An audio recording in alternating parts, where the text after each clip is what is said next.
It is the Tuesday album tour. And in fact, this is the first Tuesday of May's Tuesday album tours. And for the record, happy Cinco de Mayo. If you are watching this in the future, it's probably not Cinco de Mayo, unless, 1 in 365 chance, maybe. But it is Cinco de Mayo, and we are hopping into Deep Purple's album, Made in Japan, to kick off this month's album tour, Metal May Happen.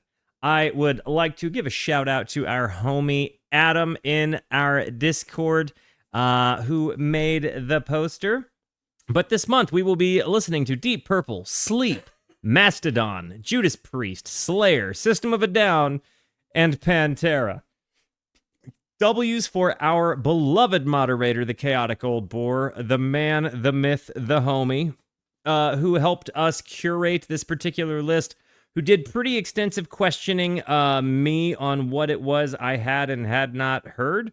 Kind of tried hard to focus on things that I would potentially not be averted to off of first shot, but also things that were, potentially on a list of absolutely has to have them. I trust Boar's methods. I've been answering his questions about this month since we came up with the concept in February. So you might think you had an album idea that we missed. I'm confident Boar got me the albums I needed. W's for the Chaotic Old Boar. Yeah, guys. Deep Purple. I think everybody knows the song. I'm not going to go get the guitar to play it. I think Smoke on the Water is one of those songs that, has one of the most misplayed bass lines ever. And it's one of the songs that I think everybody kind of at least hears some version of. Bum bum bum. I'm not gonna go out of my way to do it, but this is, I guess, where that originates. Highway Star. Is that song? Is it that song? Is that Highway Star? Is that? Because if that it is, really? Oh, dude, I'm gonna be eating good today. I've heard that song in passing, and I need you to know, okay. So look, this is kind of a really specific moment in my life, but I'm really happy that this happened. I've been searching for the song Highway Star for a little while and didn't realize it was the song Highway Star until this moment.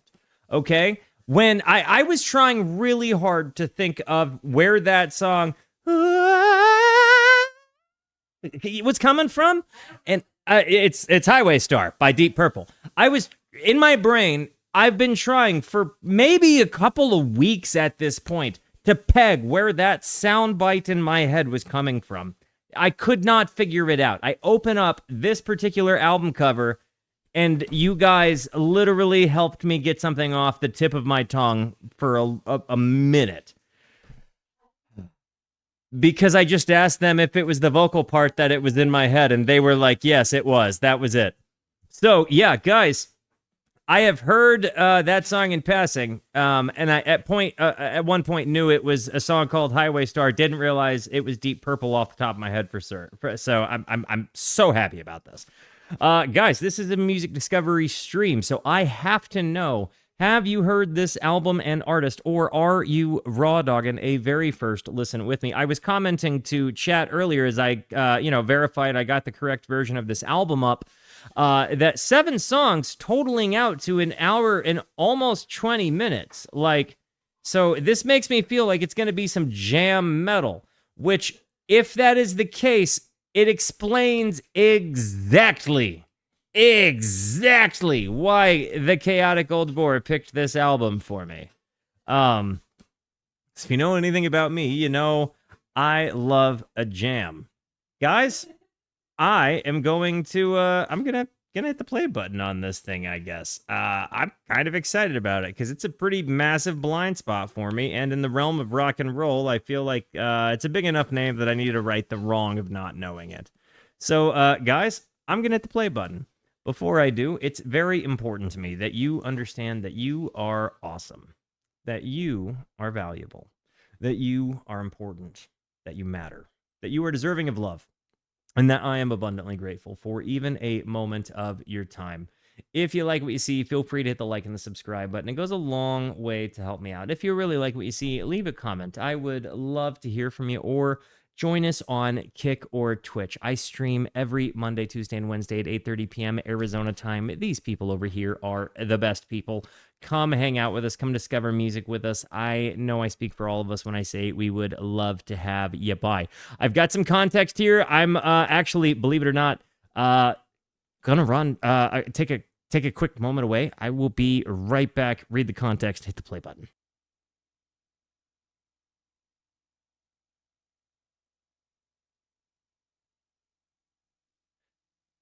Deep Purple is considered one of the pioneering bands of heavy metal, often discussed alongside Black Sabbath and Led Zeppelin as part of the unholy trinity, of early 70s British hard rock and metal. Believe it or not, I've listened to plenty of Sabbath and plenty of Zeppelin, like all of Zeppelin.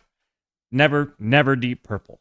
Originally formed in London in 1968 by vocalist Rod Evans, guitarist Richie Blackmore, bassist Nick Simper, keyboardist John Lord, and drummer Ian Pace, I'm guessing is the name. Deep Purple's MK2 began in July of 1969 when Blackmore, Lord, and Pace recruited singer Ian Gillan, and bassist Roger Glover to progress from their earlier pop and psychedelic rock towards hard rock. Made in Japan is a double live album recorded during their first tour of Japan in August 1972. The band were well known for their strong stage act and had recorded several show bootlegs to broadcast them live on radio or play privately, but were unenthusiastic about recording a live album until their Japanese record company decided it would be good for publicity. They insisted on supervising the live production, including using Martin Birch, who had previously collaborated with the band as a studio engineer, and were not particularly interested in the album's release even after recording. They did not consider the album to be important, and only Glover and Pace showed up to mix it. According to Birch, Gillan and Blackmore have never heard the finished album. Okay. The double album wasn't meant to be released outside of Japan. They wound up putting it out anyway, and it went platinum in about 2 weeks. John Lord. Wow. What a story. So these guys didn't even... I love a story. Guys, I said my stuff. I had to admittedly take a quick off break. Let's hop into this thing. Let's go, opening up with Highway Star. Here we go.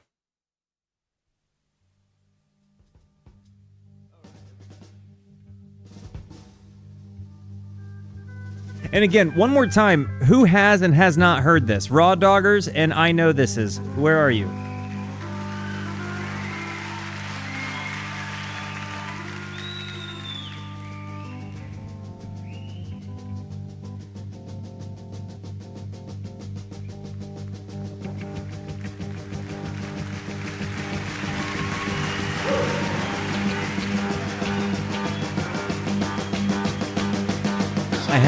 I don't know Jesus Christ Superstar.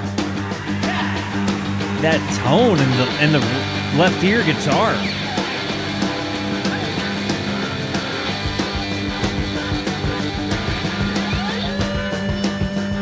Whoa.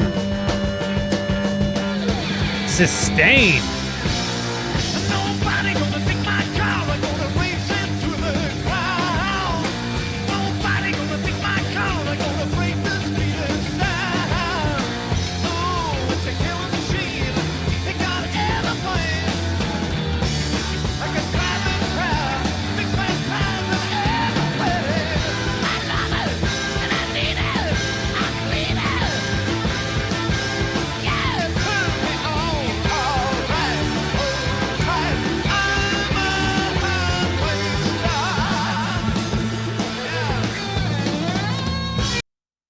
Did you sneeze?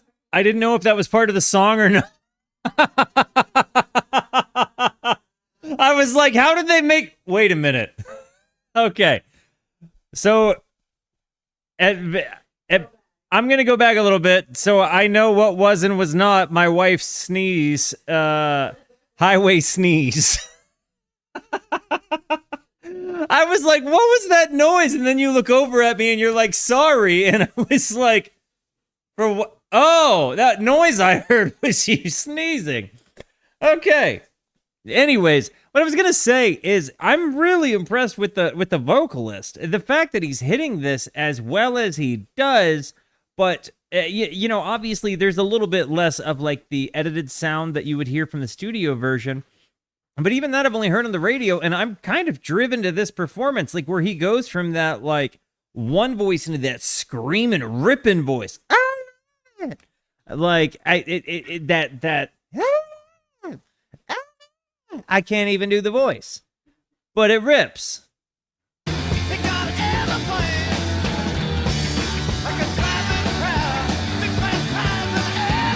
Right here, unreal.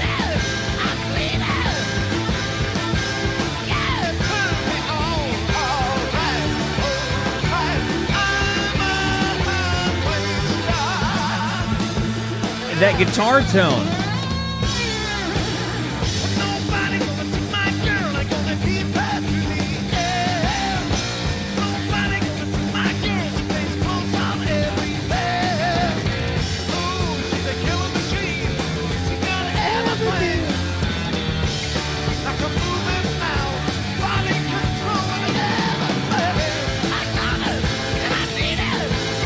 This is so big.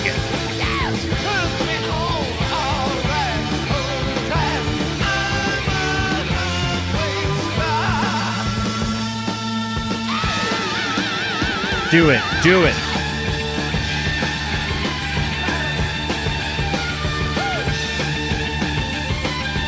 He's doing it.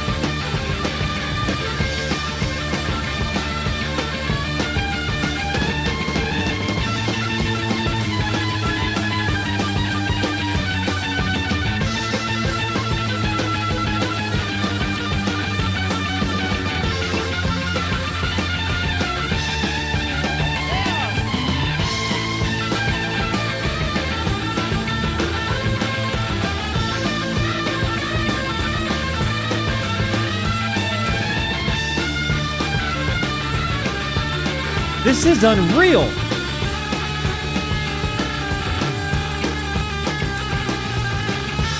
And the bass is chugging behind him. And the organ.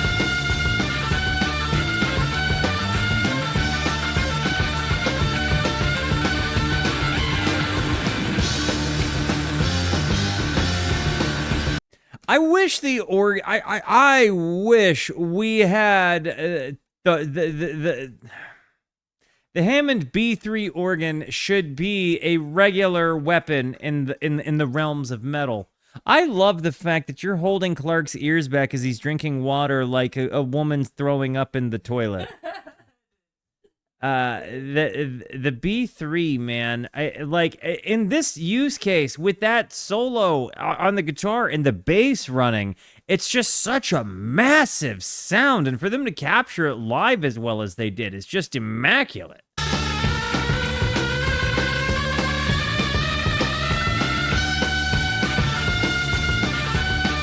It's from different shows?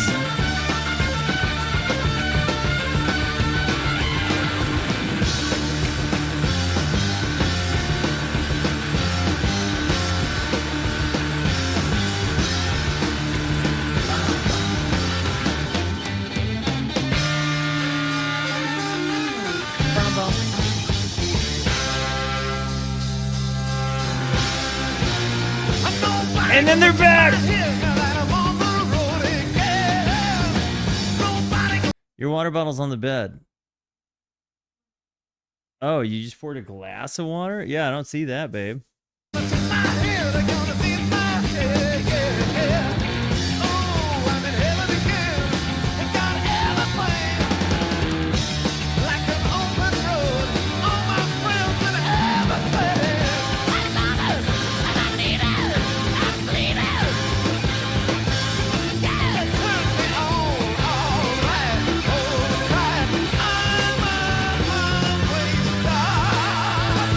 These fuzzy, sustaining tones are incredible.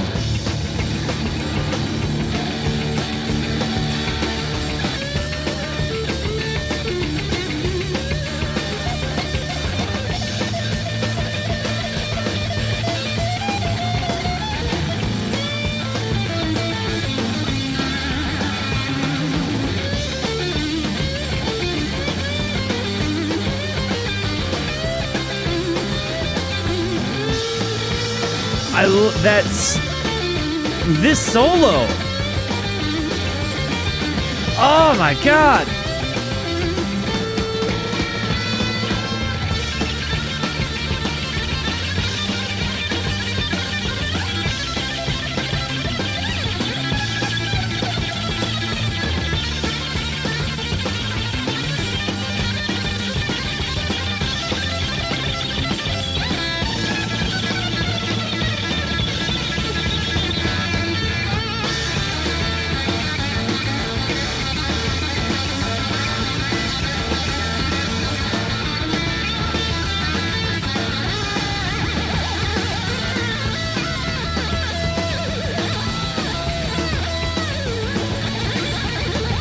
The whammy bar work with the tapping.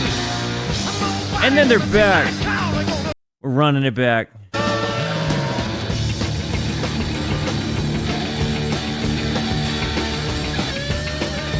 He goes from that chonky tone to the squealing one. He's playing it live. Right there. And this part, this climb up. The double bends.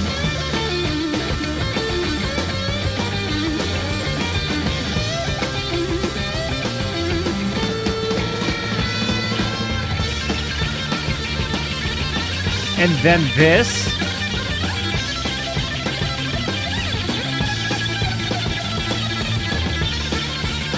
And the organ is behind him following.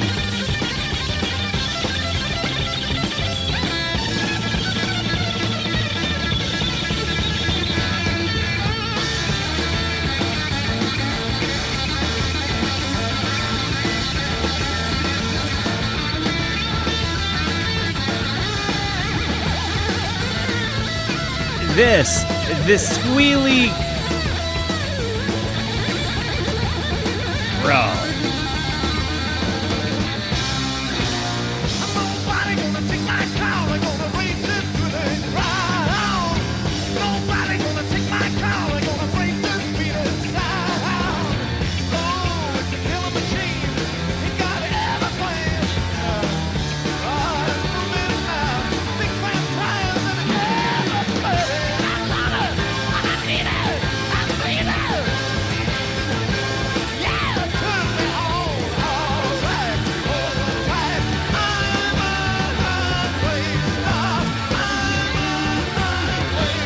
This is absolutely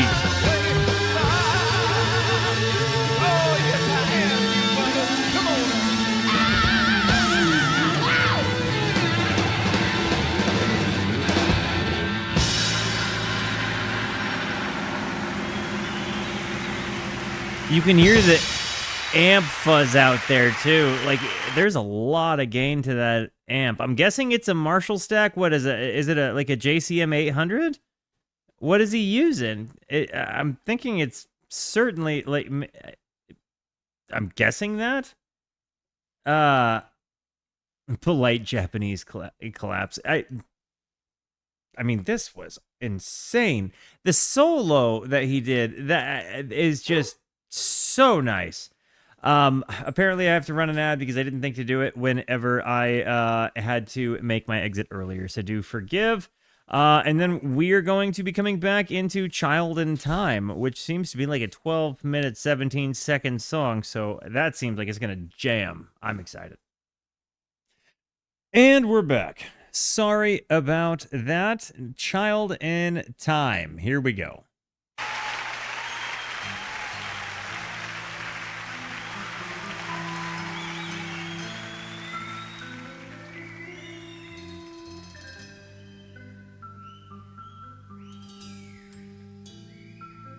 The vocal performances will slay me. Okay, we'll see. Let's see.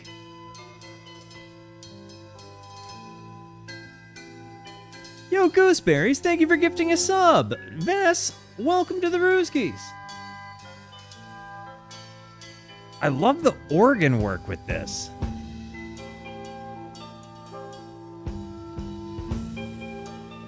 And a great live drum sound.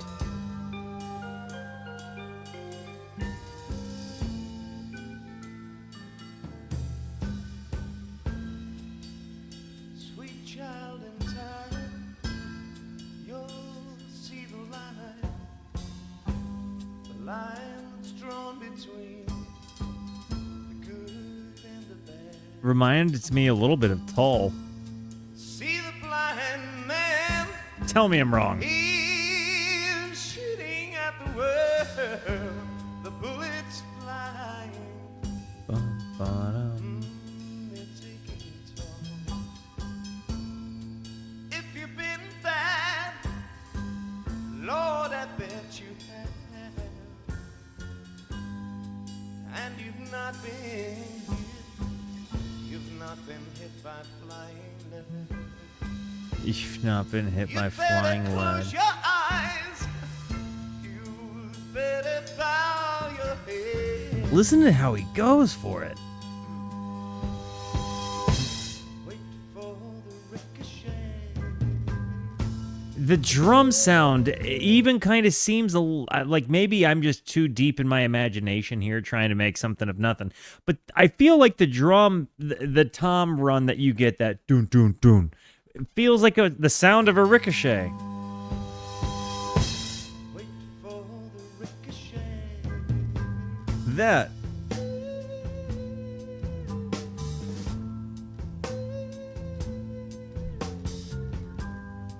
What a nice jam. I'm crying for you day and night.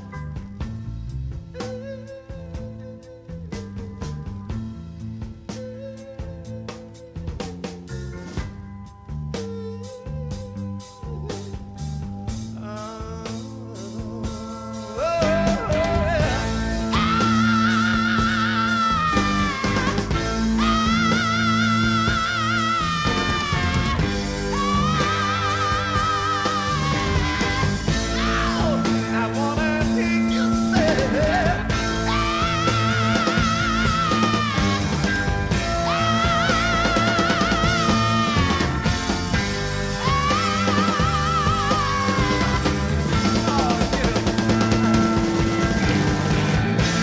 And the drum part, I wasn't ready, guys. We got to run it back. I wasn't.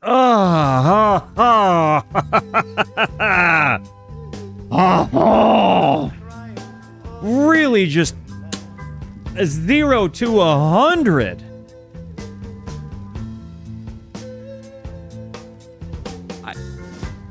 I might end up jamming with these guys on this album.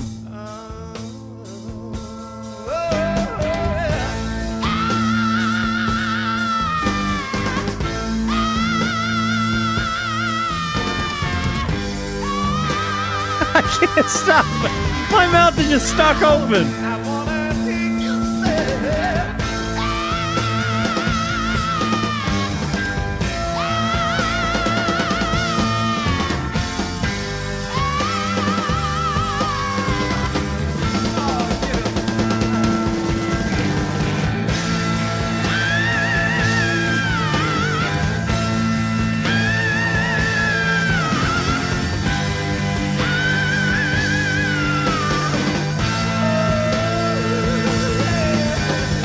The drumming.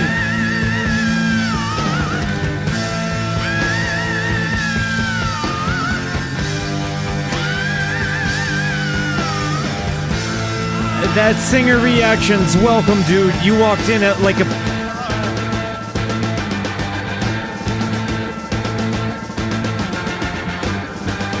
Everybody throw a shout out to that singer reactions. Dude is an amazing person. Great YouTube channel, great Twitch channel. Good human. Dom, what's up, my guy? You walked in with your homies right as a vocal part was happening. So do forgive me if my jaw's on the floor at the moment. I genuinely want to run it back again, because you go from this. I wanna take you there. It's a live album. This man did this with his face live.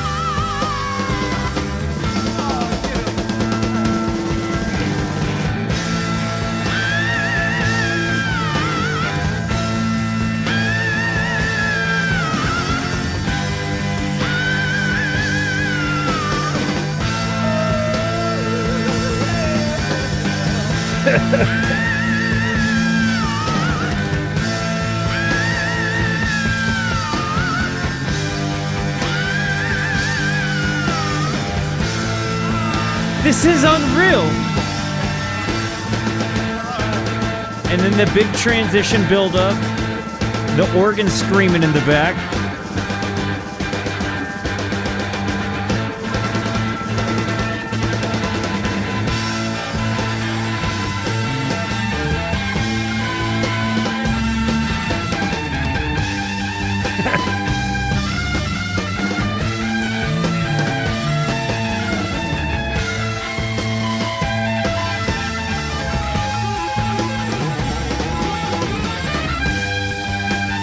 Maybe I won't get my guitar. Oh my god.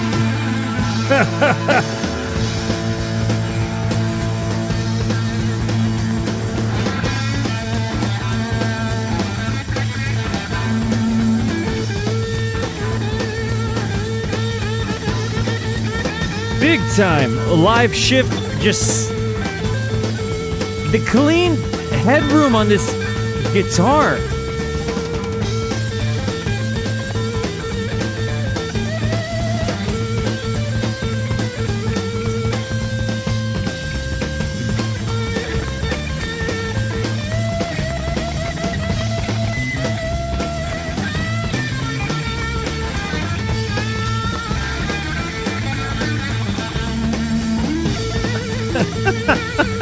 I can see why you said I should listen.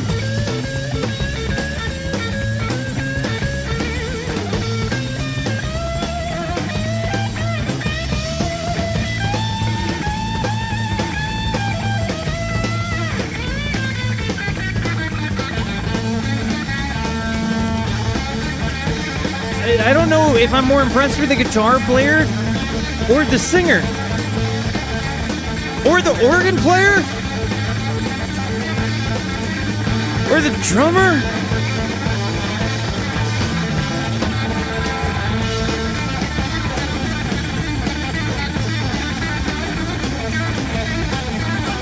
This is just so gratuitous.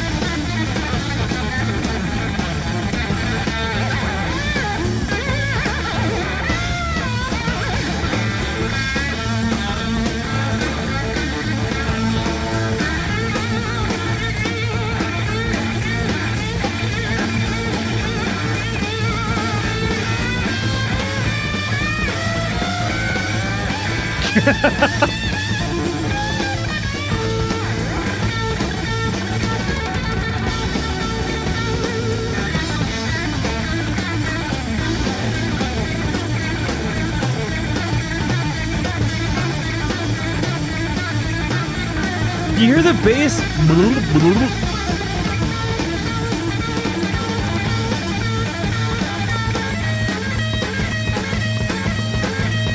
A little mustard with it? Just rubbing our faces in it.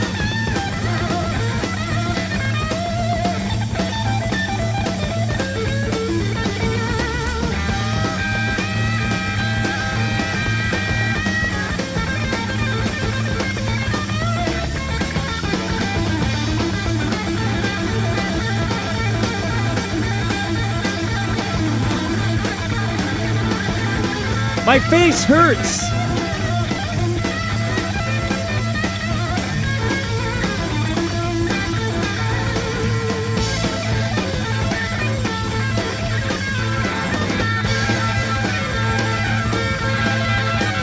The organ? The left and right ear split? I gotta pause this so I can make commentary, because otherwise YouTube is gonna cook me on a barbecue with some Sweet Baby Ray's. Oh my gosh. Oh my gosh, guys. Oh, man of La Mancha. I really thought about getting a guitar down. No. Oh my gosh.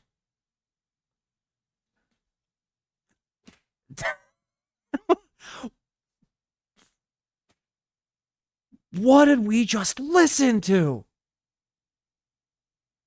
Yeah, Deep Purple is coming. Whoa. Blew my dick right off, guys. Ken-dolled me like a minute into the solo. No, before that, my wife is concerned in the other room, but we're good. I'm just a Ken doll right now, babe. We're good. Deep Purple blew my dick right off. Clean off, babe. No dick. Blew it right off.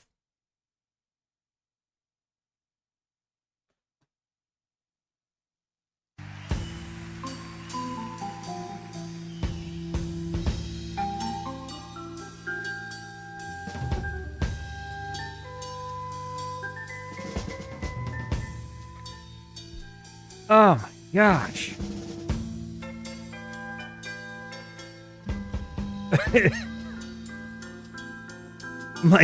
It's now a color of deep purple. Oh man.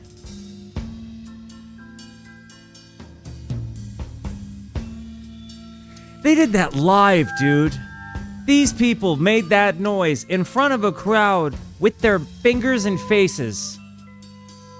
Fingers and faces, dude.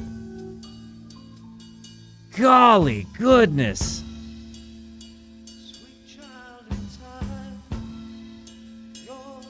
To your point, Dom, that is a moment where one does not pee. One just becomes a part of the song, regardless of what internal suffering one is dealing with, until the end, because it's respectful. You know, it's like you wouldn't go to the Grand Canyon, take a glimpse, and leave, right? No, you're committed to looking at that thing for at least a couple of hours of your day, right? It's just respectful. It's the right thing to do, right? You got to take a dump. You walking. It is what it is. It's the same thing. What we just heard was the equivalent of looking at musical Grand Canyon. Awesome stuff.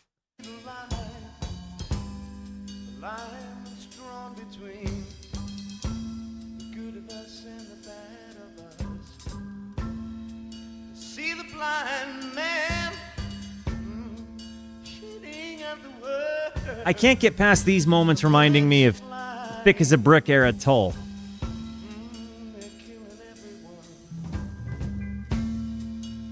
If you've been bad, Lord, I bet you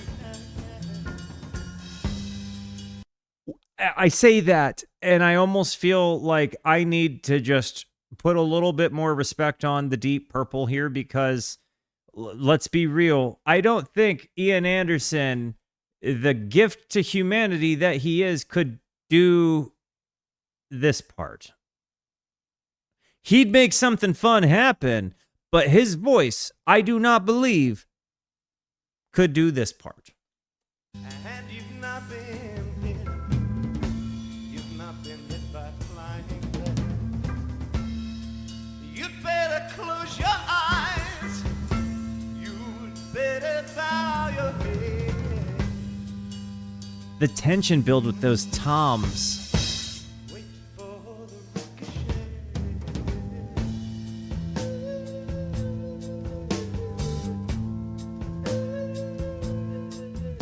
Okay, so we're doing soft going for it right now. He wants to be inside her? Do you hear the drumming?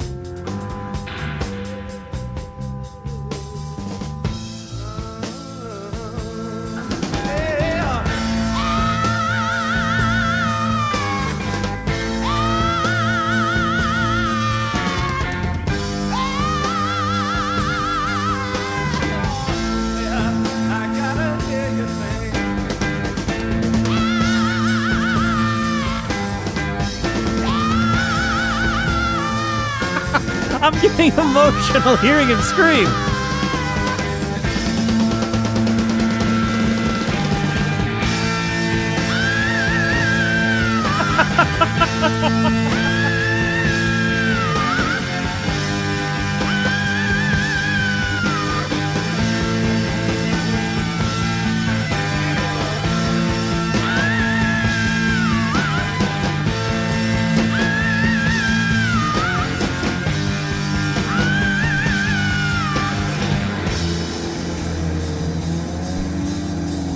And they're taking us into the depths of hell with a bass now?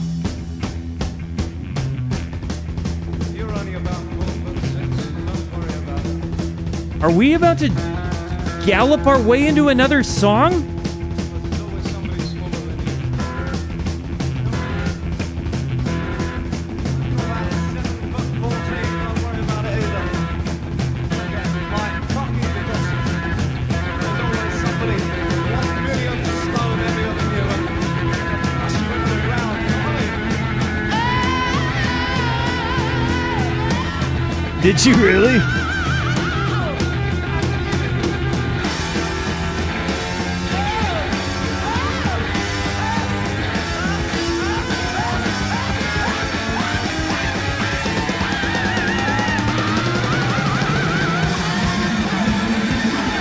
This reminds me of How Many More Times by Led Zeppelin.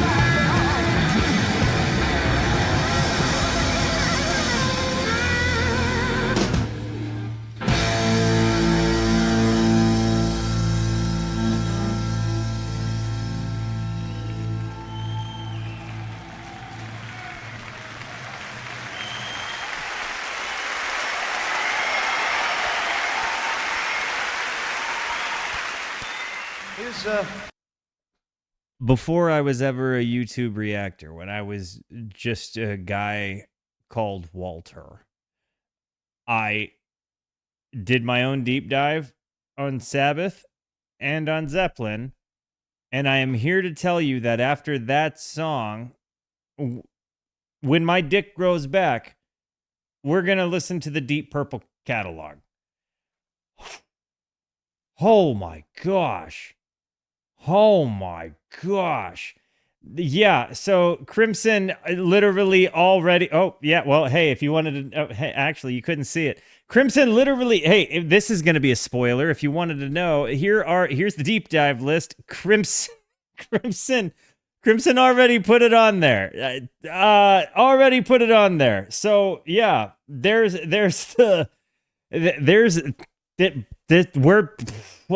doing this.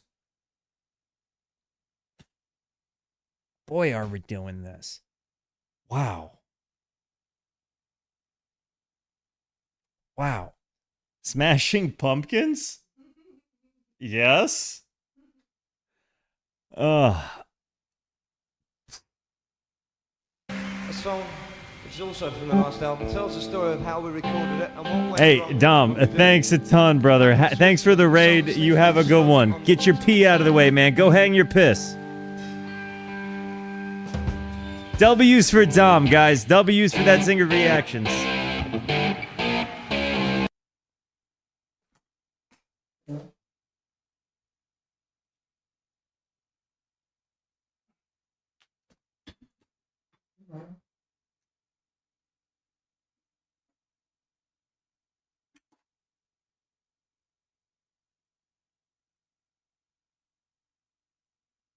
I'm ready.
sorry, we all came out to Montreux on the Lake Geneva shoreline to make records with a mobile.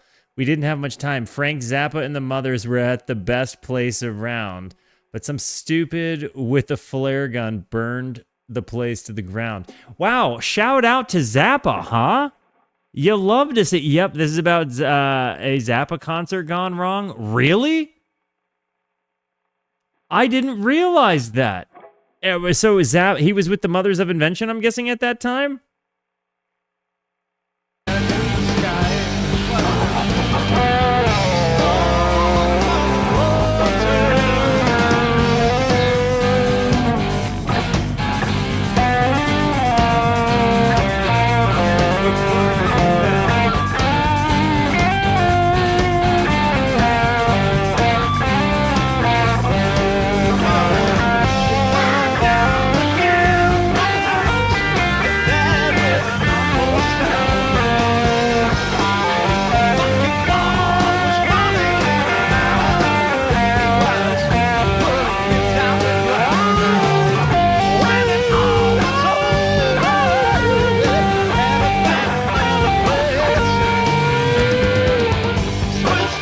I'm gonna put it down.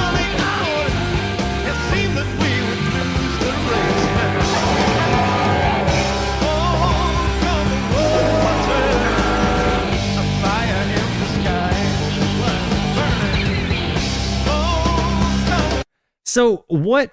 Give me the lore. Give me the lore behind the song. What happened in Montreux on Lake Geneva shoreline? I'm gonna go back. I feel like I've been disrespectful to the song by jamming over it, but apparently I didn't know. I only know the one note riff. Yo, gooseberries, dude! Thank you for gifting 2 subs. You gave one to Ozzy Mel, which is awesome because my wife's name is Mel, and Ozzy Mel just means there's another Mel out there, and Mels are good people 100% of the time.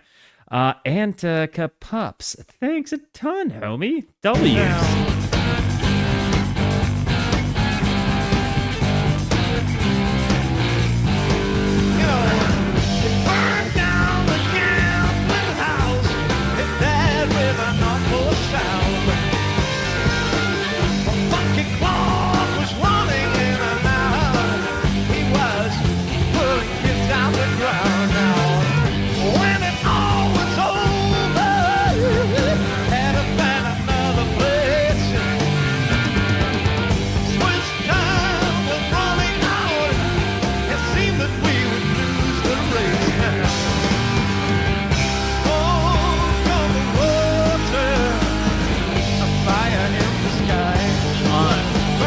On December 4th, 1971, the Montreux Casino in Switzerland burned down during a Frank Zappa and Mothers of Invention concert when a fan fired a flare gun, setting the ceiling ablaze.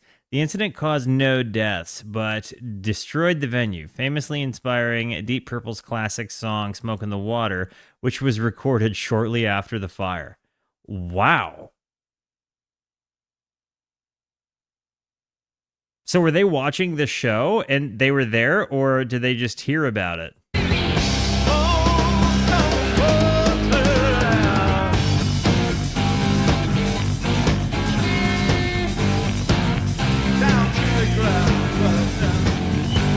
And this would have been in Frank's high-pitched voice days, huh?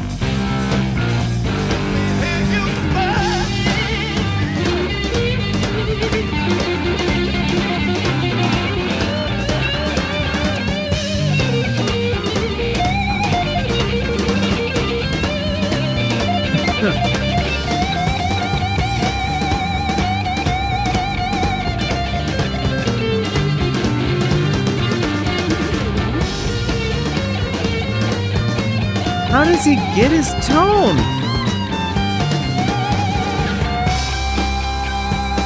That's sustained.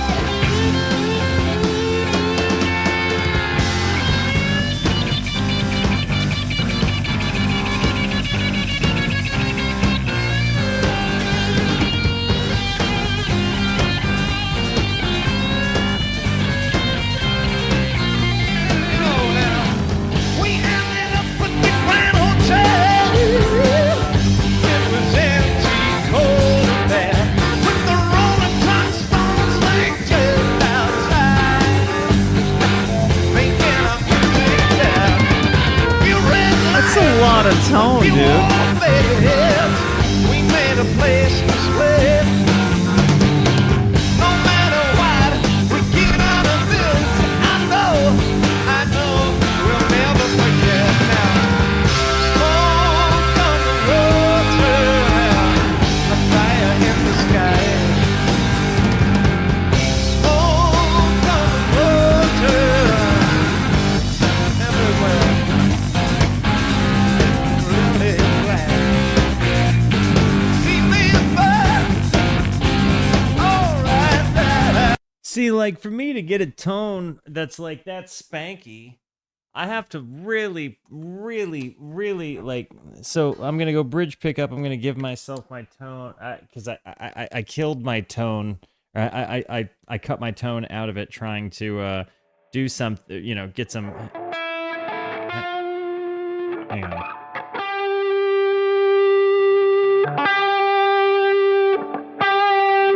Okay.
I'm gonna keep going back because I know I'm playing over really good stuff, but there's just such a fun jam element to this that I can't get myself behind.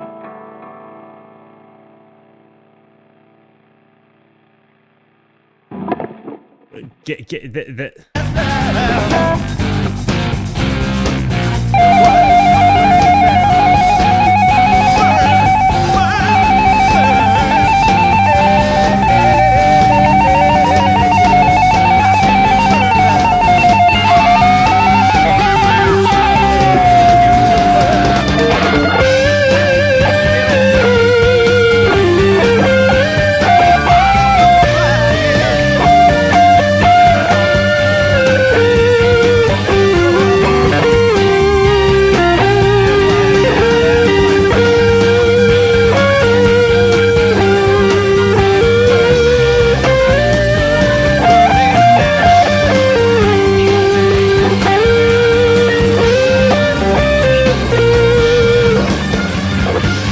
so bad compared to them. I'm like so bad compared to them.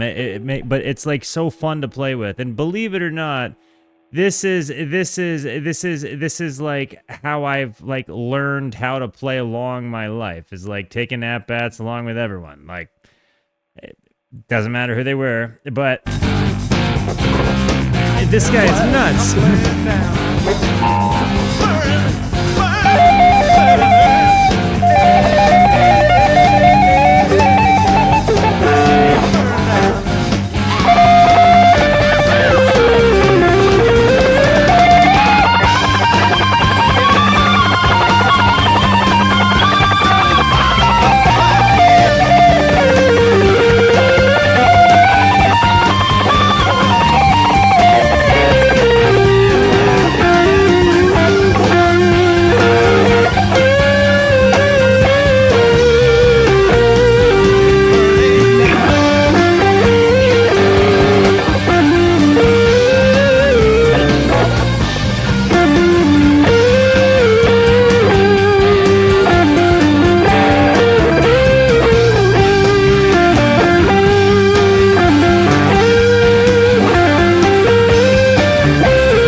incredible. I hate I hate that I just played that stuff. I had so much fun dicking around with it. I know you don't watch me to noodle, right? Like you watch me to cry when I hear songs that are emotional and like talk about stuff that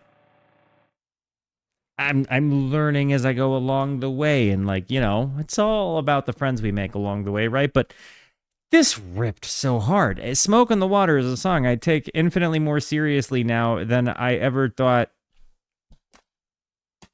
I was gonna.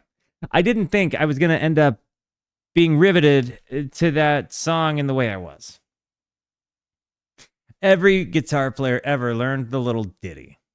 Okay? Every guitar player ever learned the little ditty. But have I ever sat down and just tried to like riff with Deep Purple playing the actual song? Certainly not.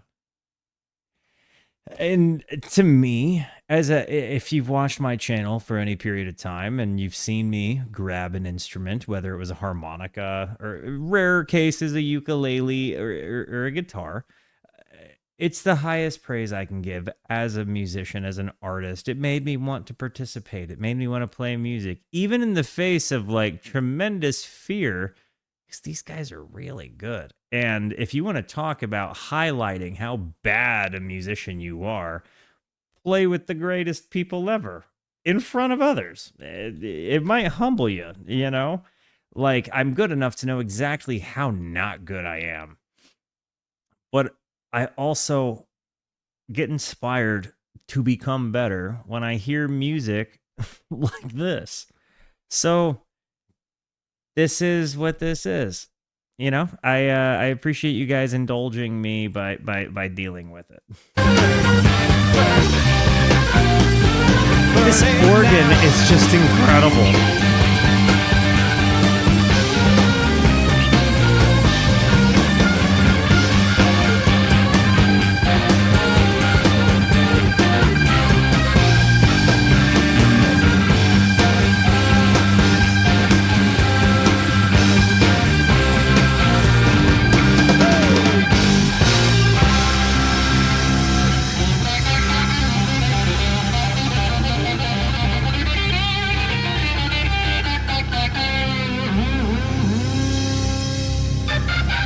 It's just a guitar into an amplifier.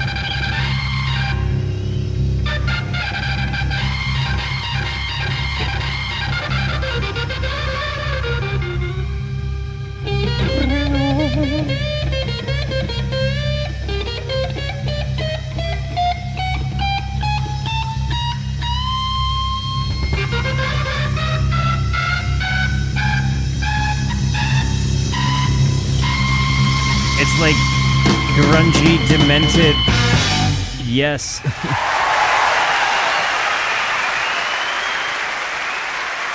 Everything up here, please. A bit more monitoring. Like if you took all of the happiness out of Yes. Yeah. And you just put like a whole bunch of like angsty energy into it, you get. I'm kidding. It's like the organ sound is tremendously more distorted and rippy. I don't think that there's no possible way you could compare Deep Purple to Yes. Understand, I'm making a joke, right? Yes, Zeppelin. It's interesting that you would say that. But I think I only mentioned Yes because of the Hammond sound, and I've made it very clear that I'm a big Rick Wakeman stan in the face of all of this. I mean, we have a whole emote because of Wakeman. So anyways, yeah, Smoke on the Water. I had no idea of the lore behind the song either. That's tremendous. Coming into the Mule. You got it? Ah!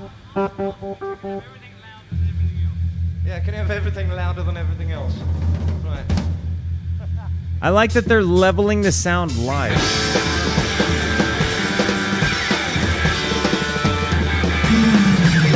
Whoa! The bass.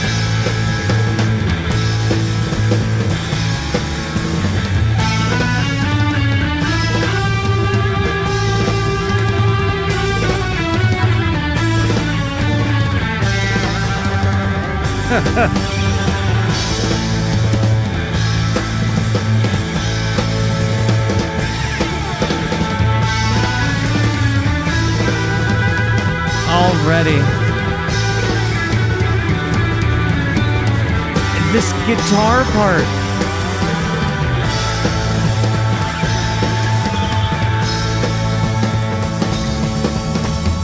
No one sees the things you do, 'cause I stand in front of you.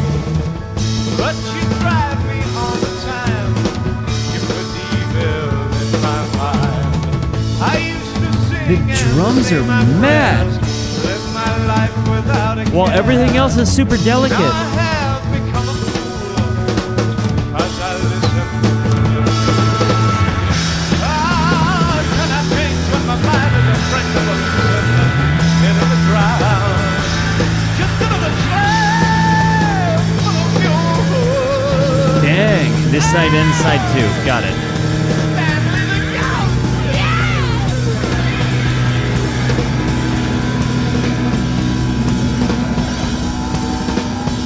How are they accomplishing these noises with their equipment?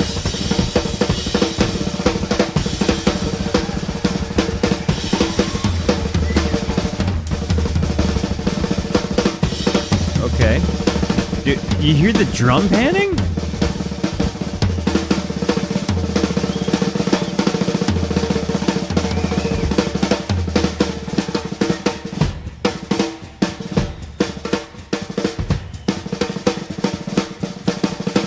What is he doing? He's getting jazzy on us?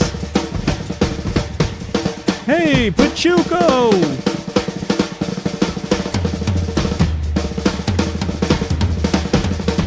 The toms are in different ears. They mix this drum kit so well.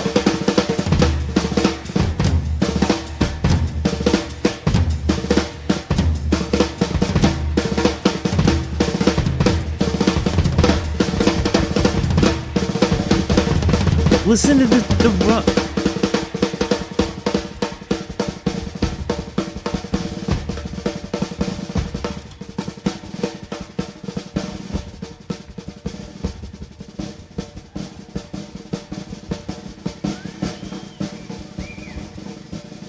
you hear the hi-hat just opening and closing.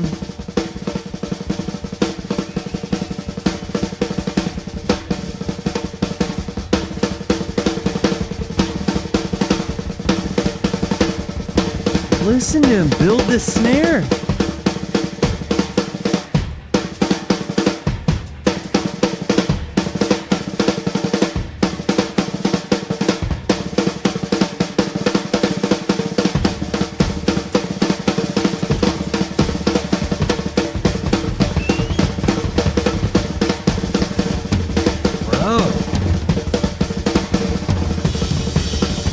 I think maybe my favorite drum solo might have been Santana's drummer in the Woodstock movie.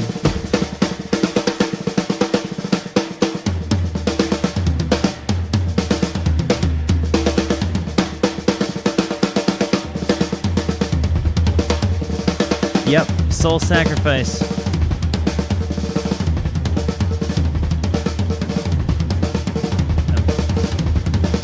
This is a different but same kind of vibe.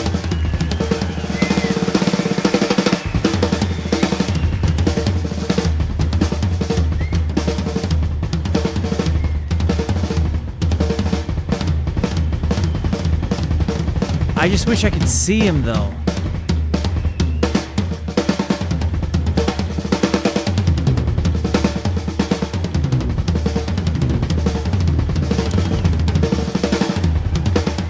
What's up, Kenny V? Welcome to the Brewskis, homie. Thanks for stopping by.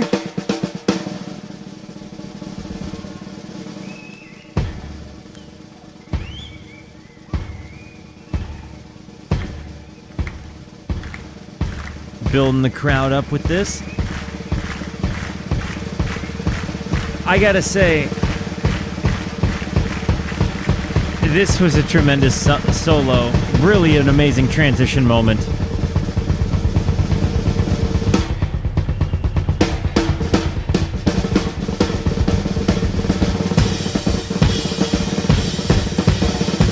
Oh, we're still here.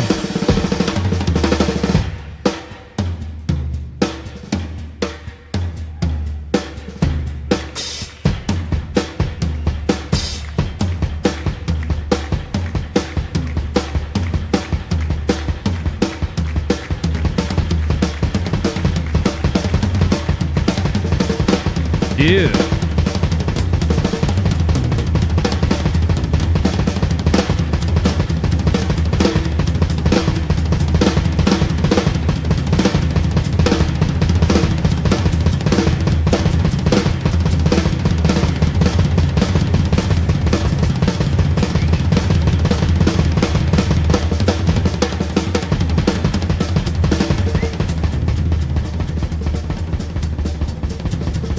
I'm really impressed with this. I want to know how they come back in, though, because if they don't come back in hard, it's going to affect my score on this drum solo.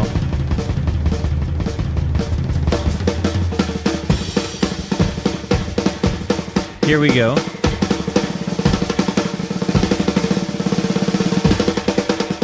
Vote in the poll, everybody.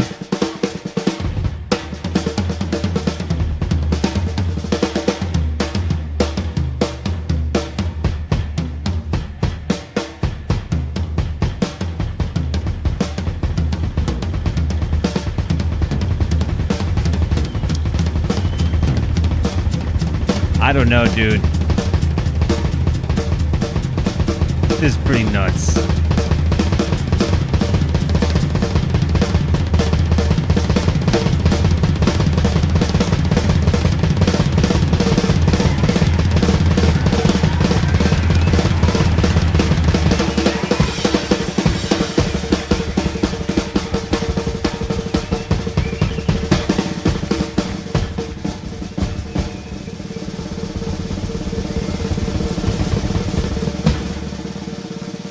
This is a long drums.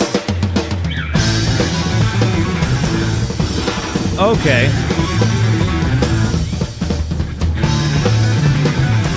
Kind of goes into a 12-bar blues thing?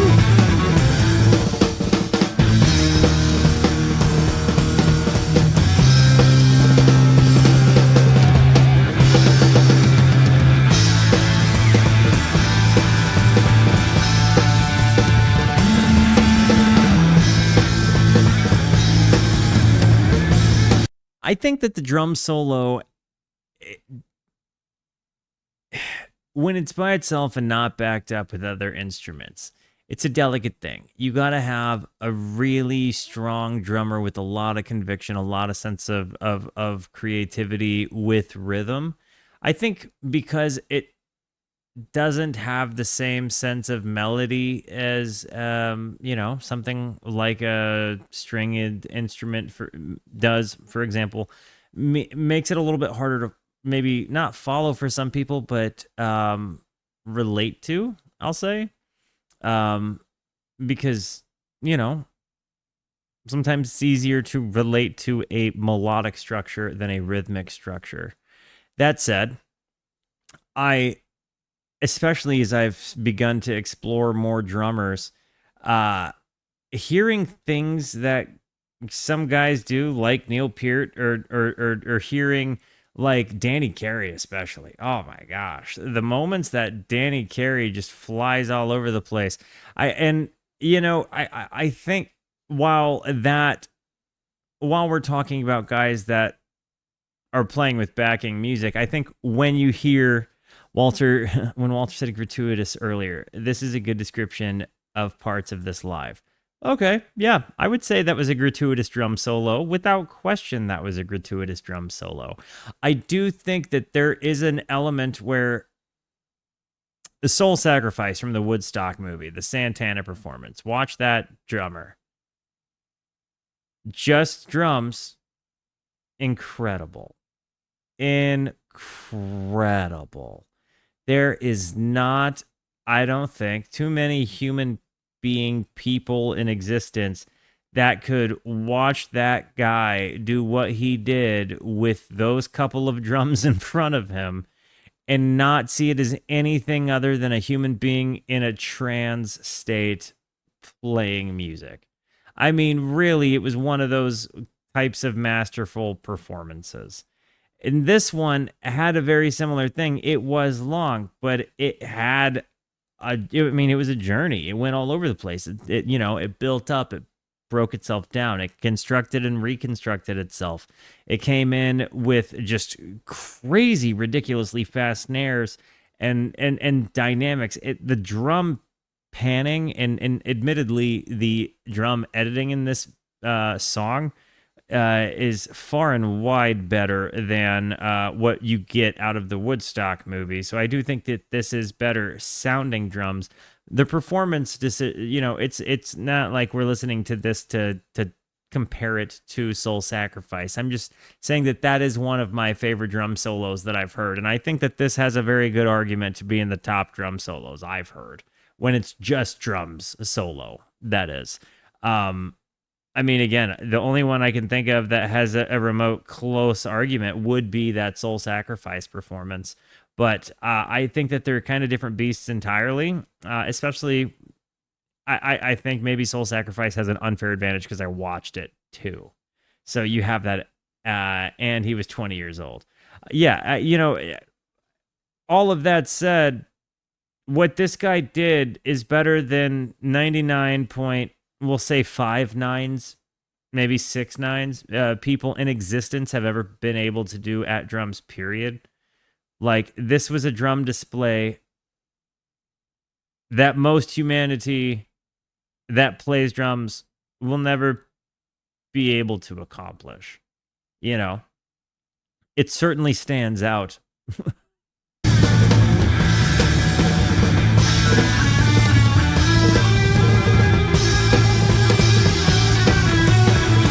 I really love this rhythmic run.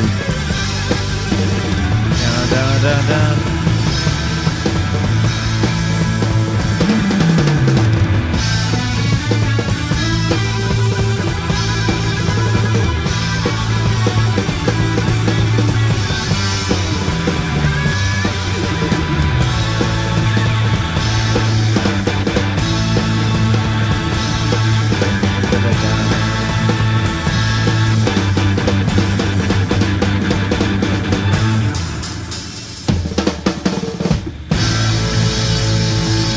Absolutely rip. We got 3 songs to go.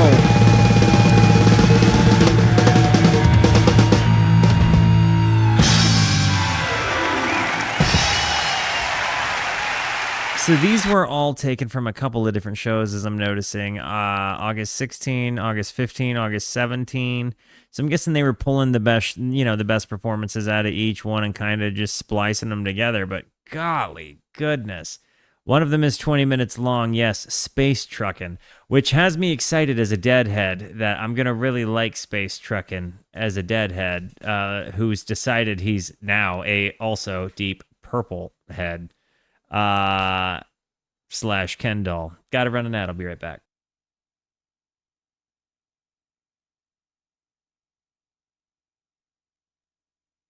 Let's get into the backside of this album, eh?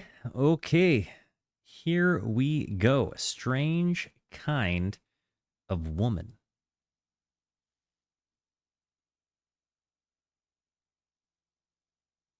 Come on, baby.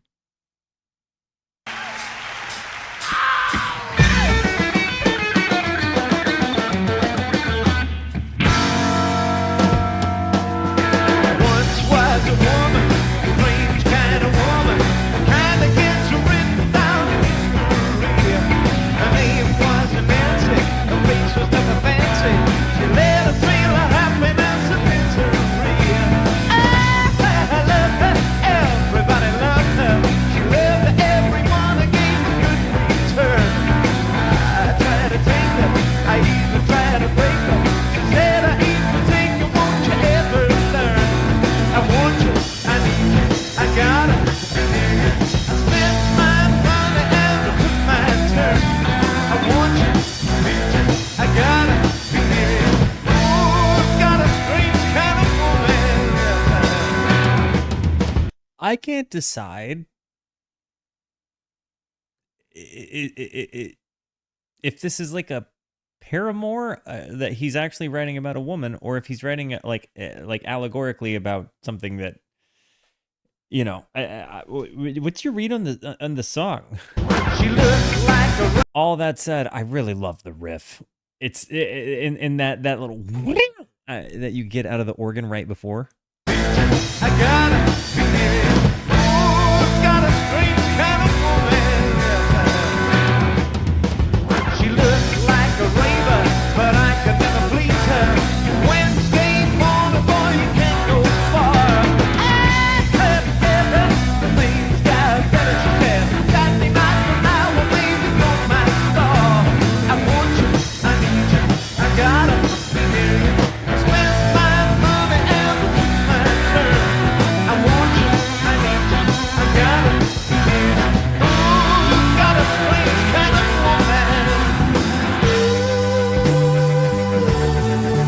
this bass walk as they go into this like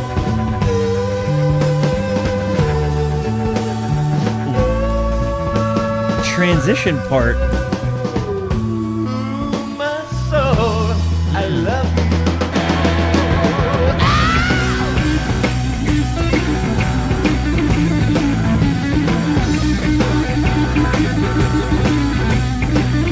The trills. Bro.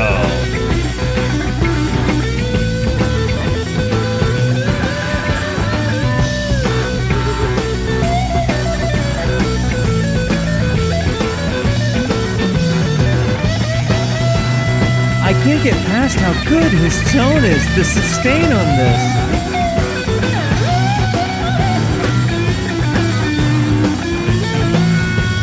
Album proper.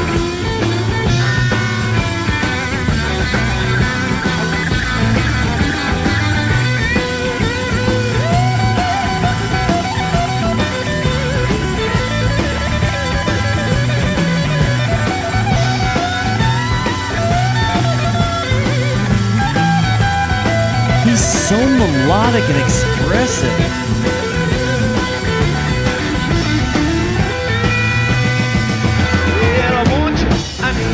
I gotta be near you. I spent my money and I took my turn. I want you, I need you. I gotta be near you. Oh, got a strange kind of woman, yes I have. Well, she finally said she loved me. I went there in a hurry. No one called and I closed and cried. Dreaming, I'll feel like screaming. I want my woman just before she died. I want you, I need you, I gotta be near you. Spend my money and I took my turn. I want you, I need you. I love the little laugh he throws in. Kind of woman, yeah. Oh, we're buckling up again.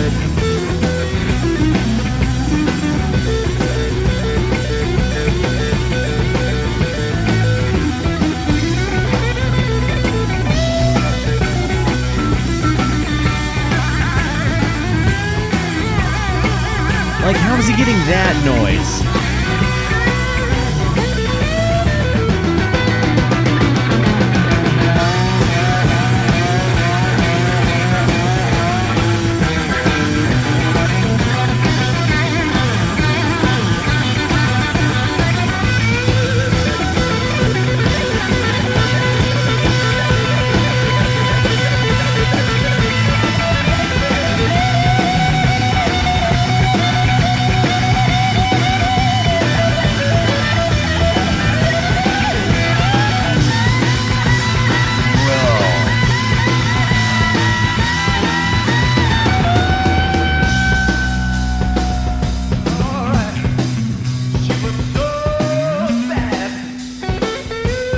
I love that tone so much.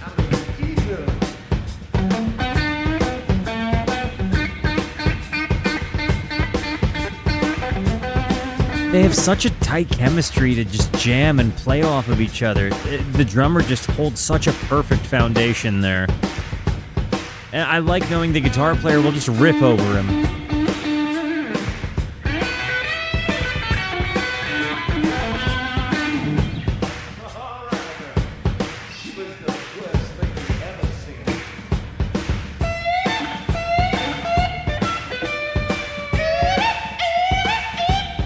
The little call and response.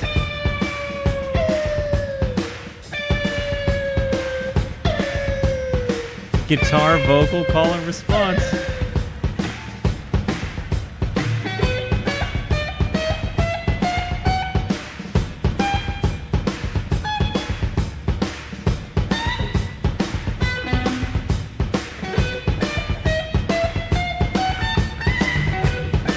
Okay.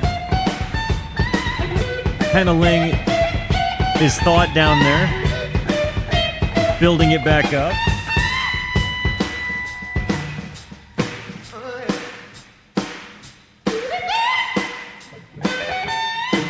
And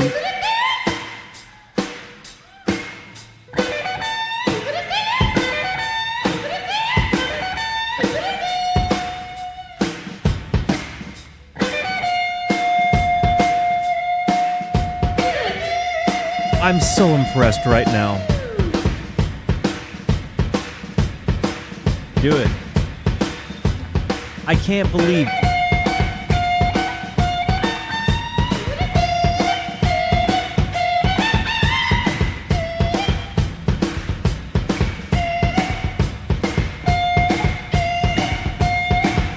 I've never heard anything like what they're doing to get this way. With the vocalist and a guitar player.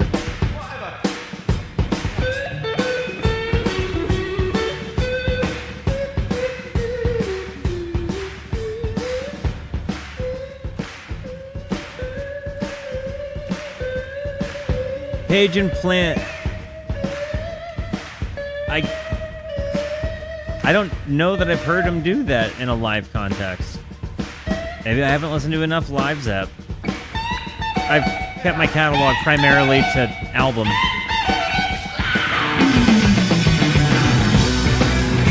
And they're back.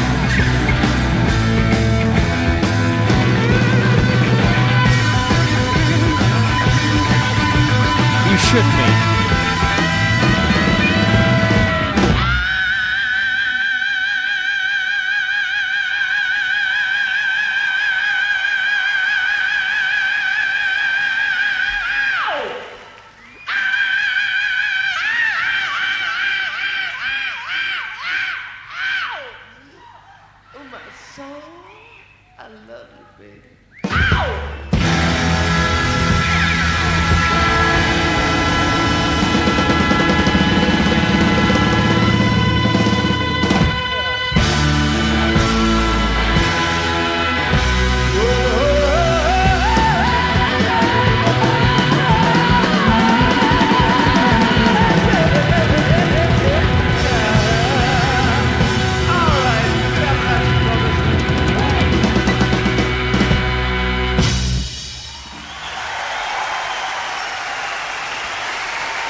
This is so good. Hey! Hey!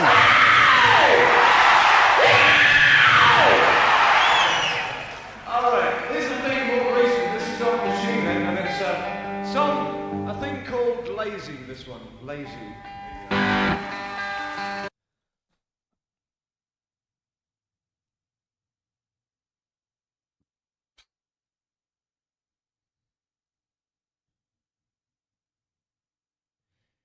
Every song has just been such a mega banger. We have 2 more to go.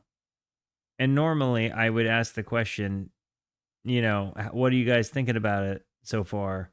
And do you think it's going to stick the landing? But I think I know the answer to both of those questions already.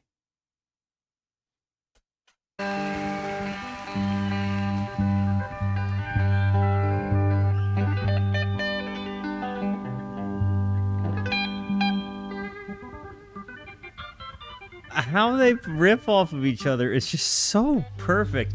First timers, identify yourselves again. How's it hitting the first timers of the group here? Yes, this is my first Deep Purple album.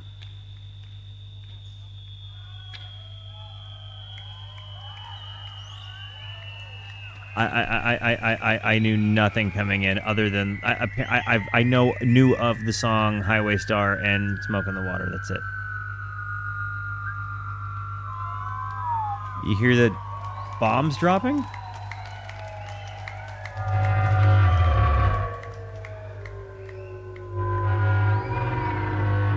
Or a spaceship landing?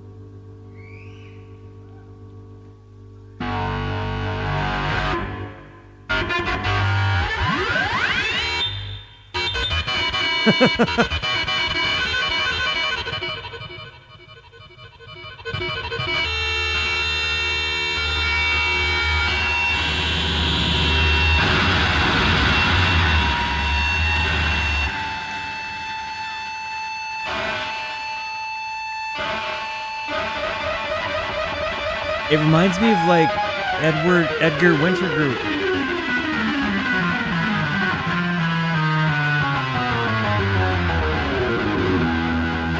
That panned left to right ear. Or right to left, I mean. We're in left ear right now.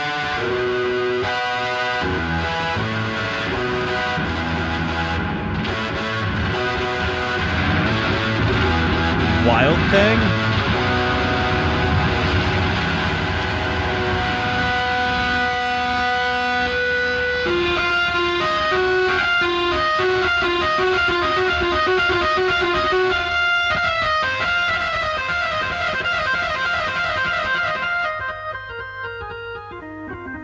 He really spanks it with the dynamics, increasing the gain and decreasing it.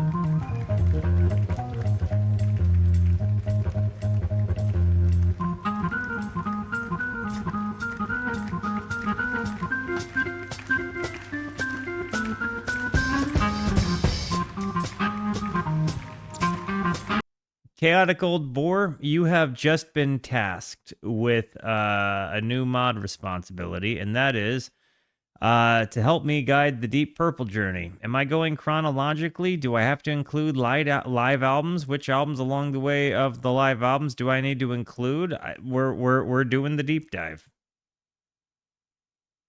and you're my Sherpa.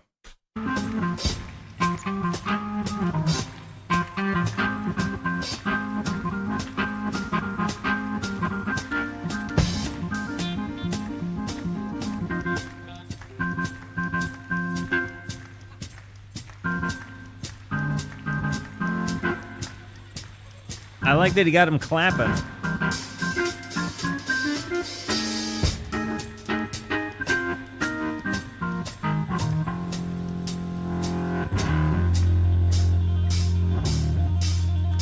These trills are so tasty.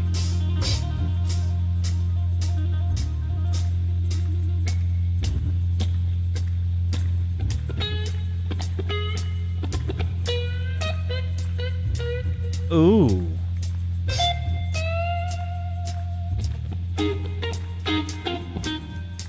You realize he's got a little jammy,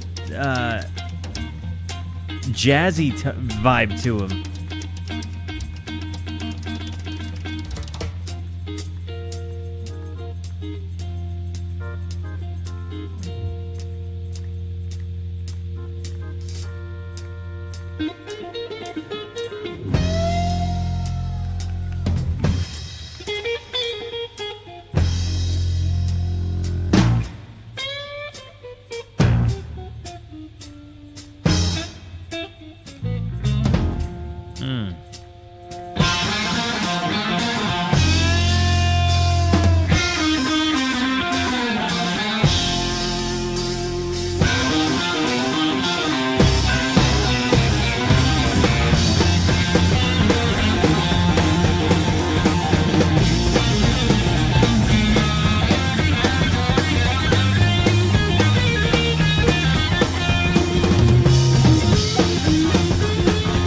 Oh my goodness.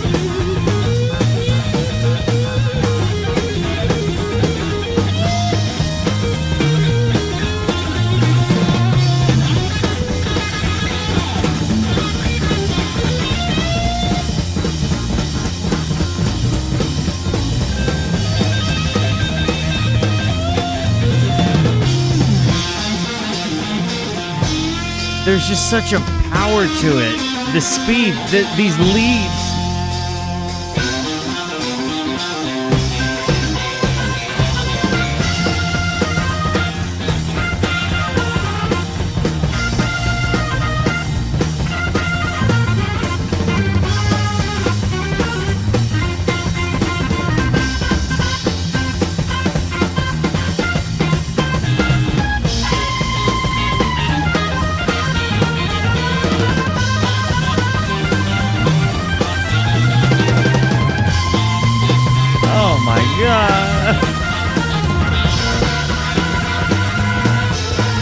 The walking bass.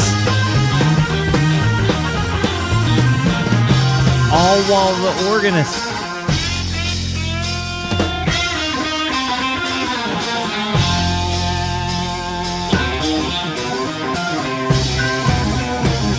two guitar players? You lazy, Stevie. You lazy, yeah, Stevie. Don't want no money, don't want no bread. Oh, shut up! And can't get no straw. You strong man, yeah, can't get no straw. Don't wanna live, don't wanna cry no more.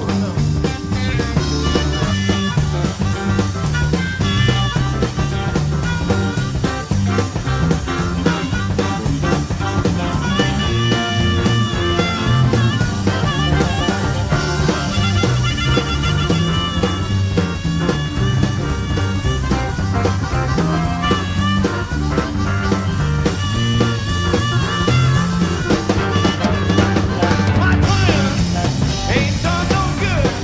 I said my crying ain't done no good. I think he was playing cross harp. I'm thinking that this song is an F and he was playing in B flat. Can I get anybody to fact check me? I'm thinking that's what happened. Cuz I picked up my B flat and I'm pretty sure that's correct. My crying ain't done no good. I said my crying ain't done no good. You don't make no effort, no not like you should. Lazy, Stevie.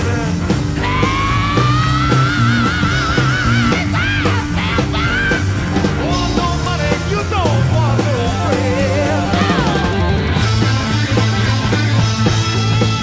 This is nuts.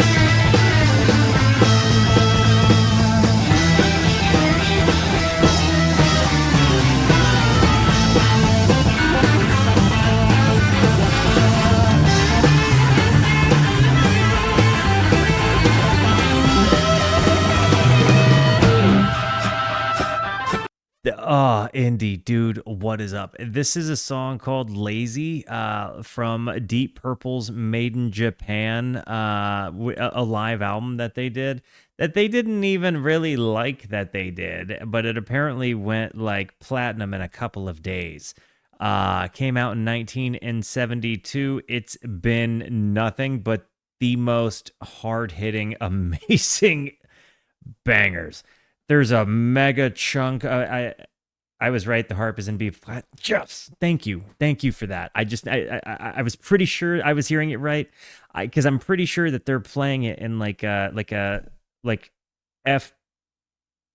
pentatonic scale, which when I heard that harp, I knew it was immediately cross harp because it had that bluesy, kind of squealing 7 sound to it.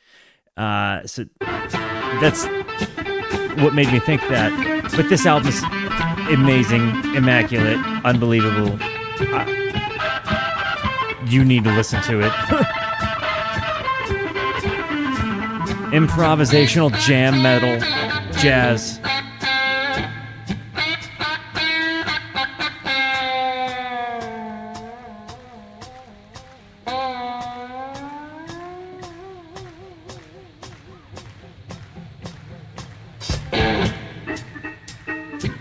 The way that they play off each other, like you can hear their chemistry.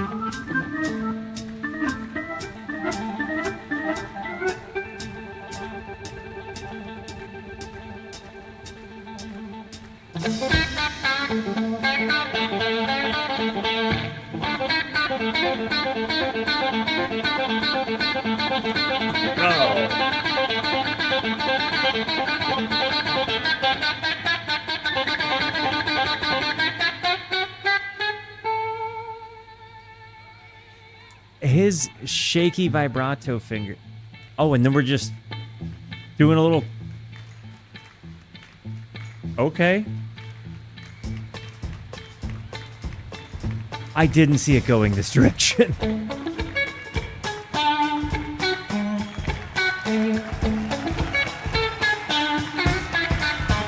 Huh?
Definitely have like pentatonic and mixolydian runs in there.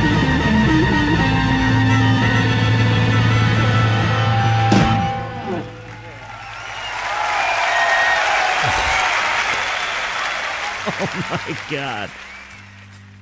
I hate that we are on the last song right now. This is apparently side 4 of the double album. Chaotic Old Bore. As far as kicking off Metal May Happen, bro, you nailed it, dude. You nailed it.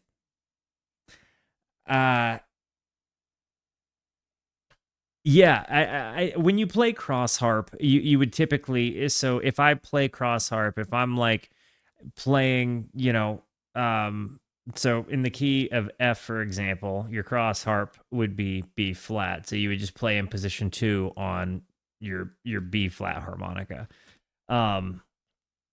If you're wanting to play cross harp, like get a bluesy, swampy kind of feel to it. So when I heard that sound, it immediately made me think, okay, that's like playing on that, if you see, songs with a lot of 7s in it, it's typically a good indicator that you should go into a cross harp position. And when you go cross harp, position 2. And guys, this is what I'm really, really excited about, because if you know me, you know I'm a deadhead. So, Truckin is a part of my DNA. I'm excited to see what Space Truckin's all about. Is this going to be metal truckin'? Let's see. Listen to that.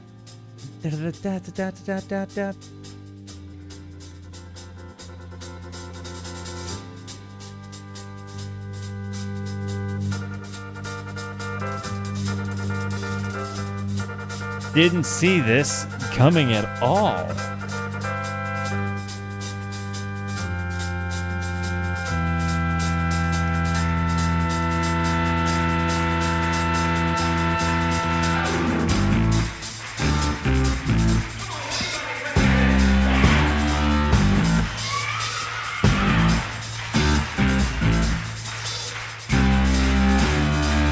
They really lead a crowd.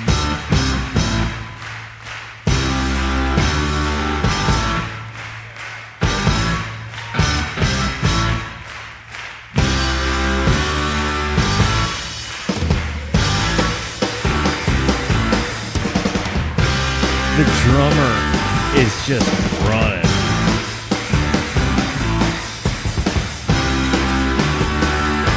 Well, we had a lot of Venus. We always had a ball on Mars, yeah. We beat all the grooving people. We rocked the Milky Way so far. We danced around the Starry Alice.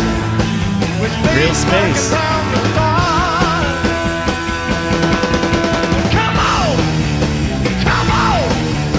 Come on! Let's go space truckin'! Come on! Come on! Come on! Yeah, yeah, yeah! Remember when we did the moonshine? The pony trick led the way. We looked through the canal and we were stopped. Every night we danced and sway. We got music in our solar system. For sure. Space truckin' every day. Come on! Come on! Come on! Let's go space They're truckin'! ripping the back down. Down. Come on! Come on! Yeah. Papa let me roll the spooling, but now we got a new machine. The street said we don't have to feel a swing.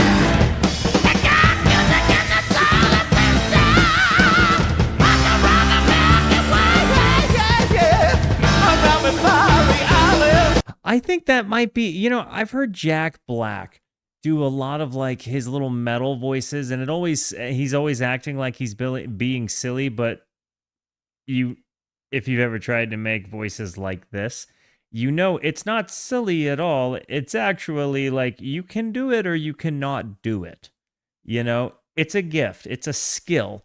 And when I hear him doing this, it occurs to me that Jack Black very likely spent a tremendous amount of time listening to Deep Purple. The freak said, "Mammal got the belly swing."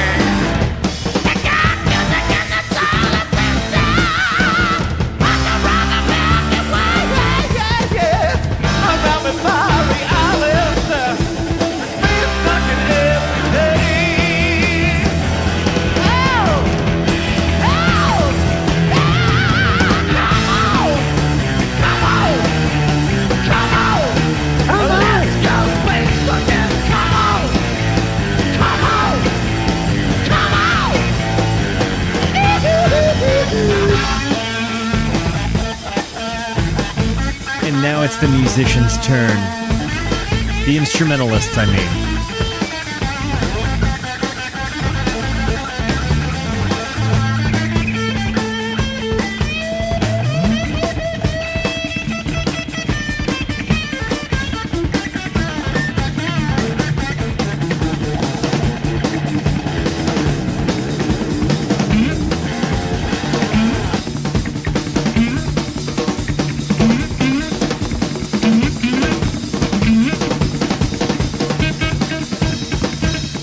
Is this bass? Is this a bass solo?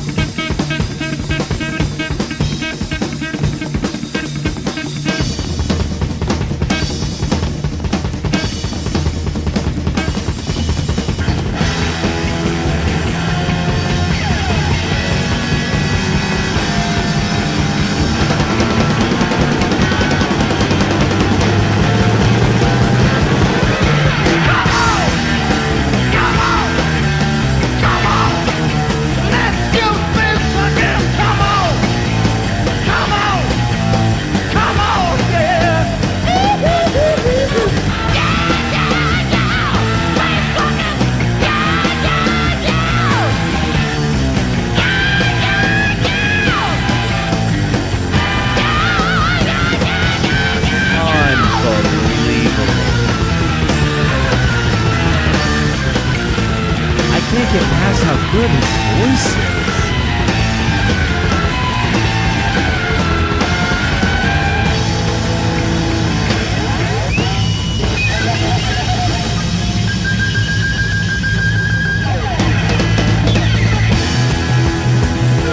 Back to this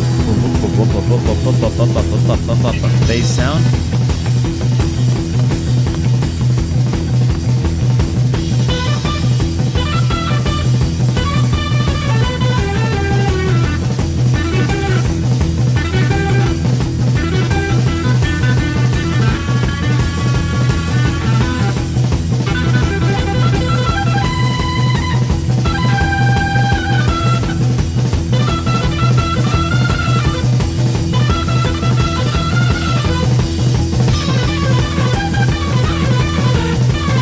They don't have a dedicated singer, do they? They just have everybody on stage has an instrument?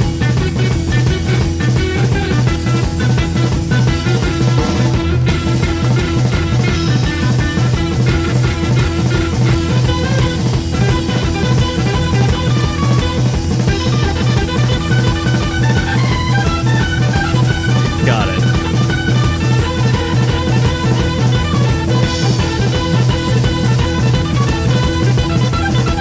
The patience that they have to let him do this and build it.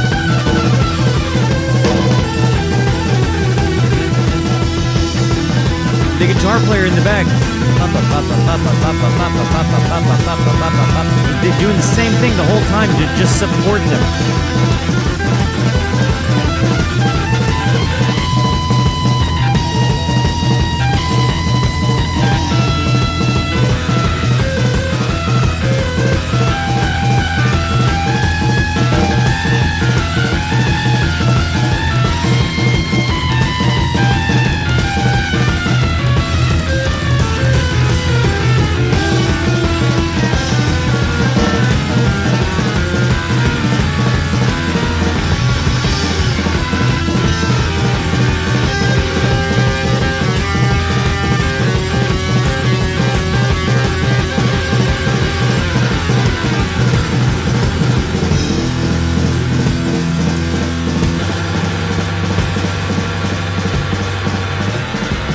And how are they getting these oscillating sounds?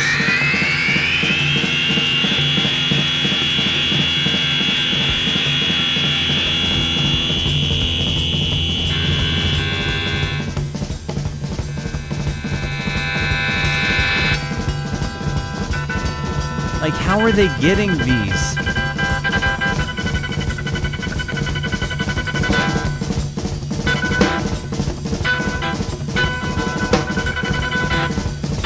He is incredible.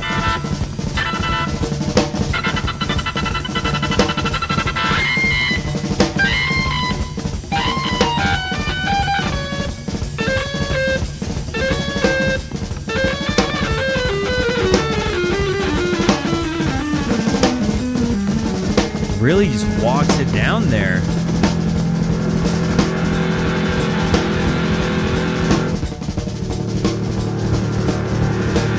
I love these swells as well. I'm guessing this isn't volume pedal though. I think that this is the guitar. Maybe I'm wrong.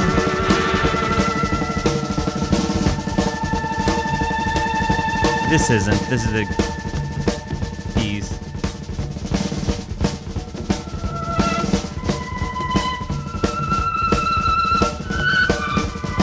Okay.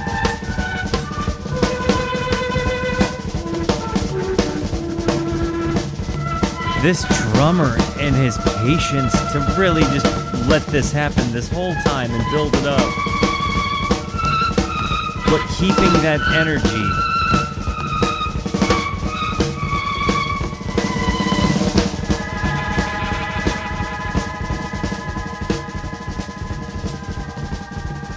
I do like that it's a similar Truckin vibe to what the Dead kind of does with their long explorative jams on their own Truckin.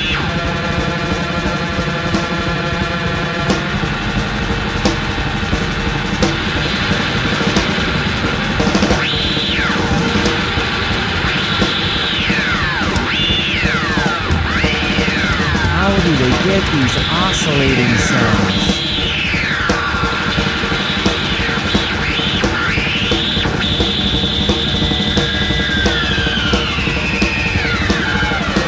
This is incredible.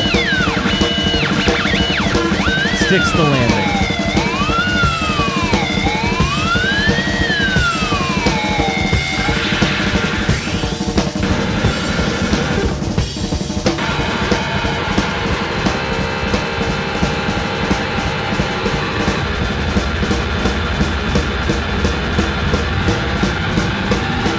Revving the spaceship up again.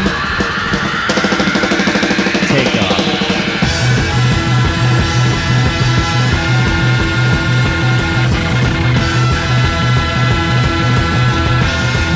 I love this so much. They call this a rave up.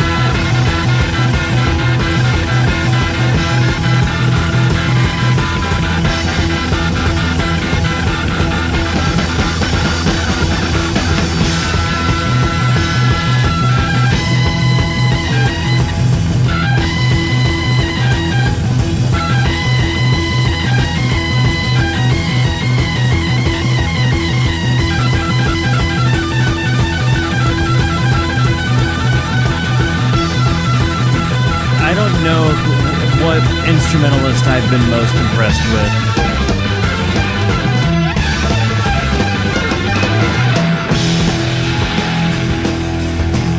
Forgive my ignorance, did Deep Purple stay around with the consistent lineup for a while?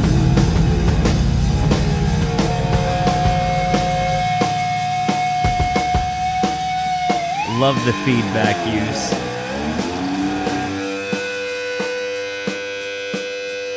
Such a clean drum sound now, just such a chaotic guitar moment. And how is he doing this?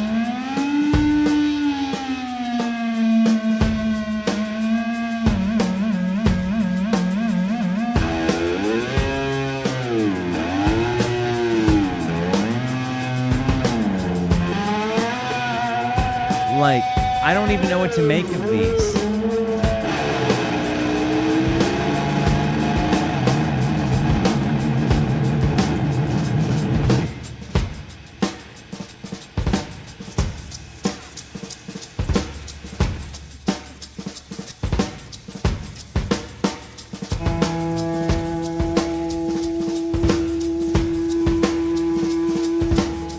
They really get a lot of textures in a live stage, but the two different guitar players utilizing the two different ears, you getting a good sense of it. The organist in the right ear, lead guitar in the left. You get a really cool sense of the stage.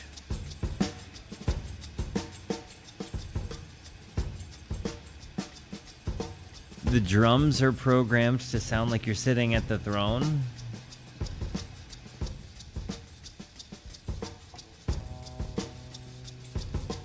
But I'm so interested to know how they got these glitchy, squealy sounds.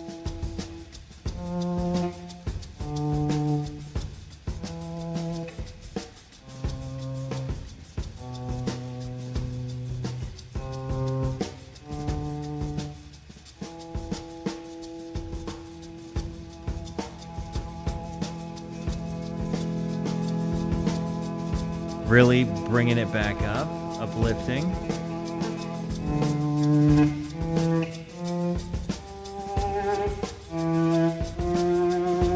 The drummer has funk and jazz to him without question.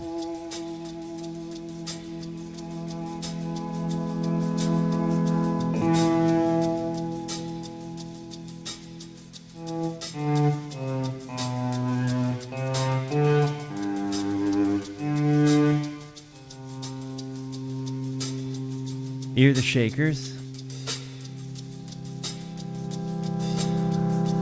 The old Echoplex used to make some weird sounds? Okay.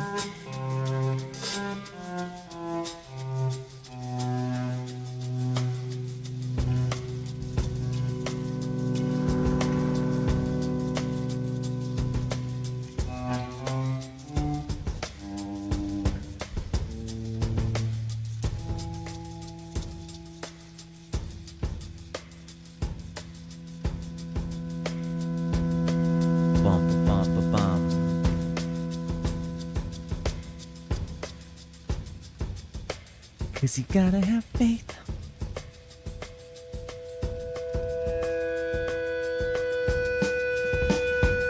Coming in with pumping energy again. Yeah, this has definitely been worth the 20 minutes we've spent listening to it. You know me, I love a jam, and it's cool to see this jam kind of being so old for the time, of psychedelic music, but meeting somewhere in between jam and psychedelia and metal.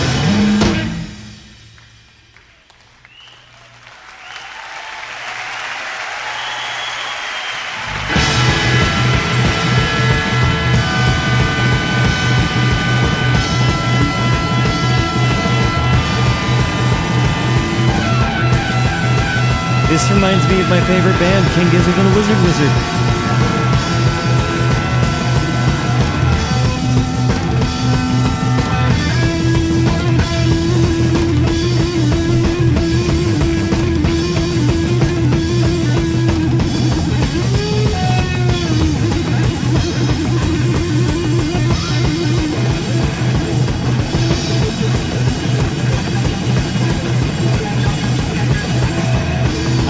It's goopy, it's brown, it's incredible.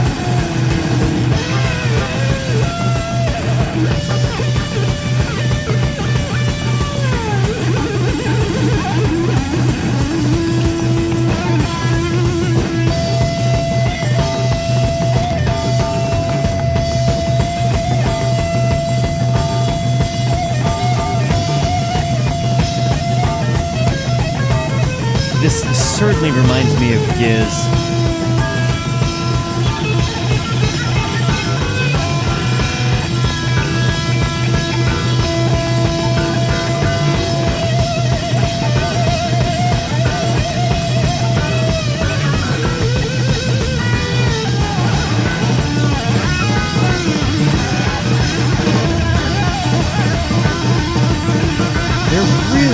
closing her down.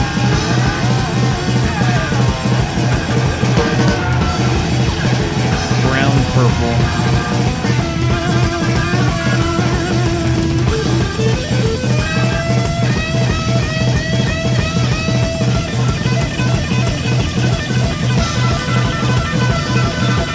They play off each other.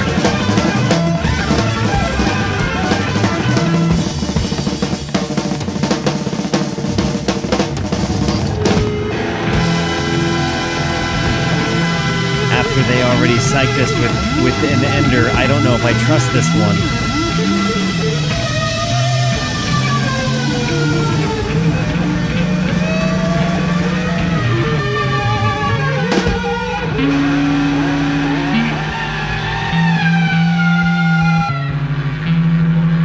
The amount of decay and just madness that they're ending it with is so perfect for what this album has been.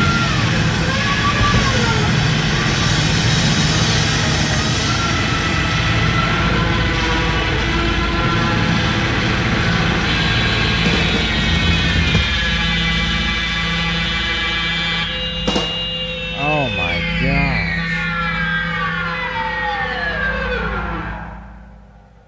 They really did that to that. Oh my goodness.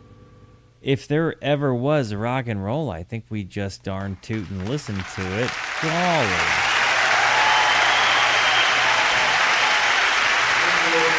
Incredible.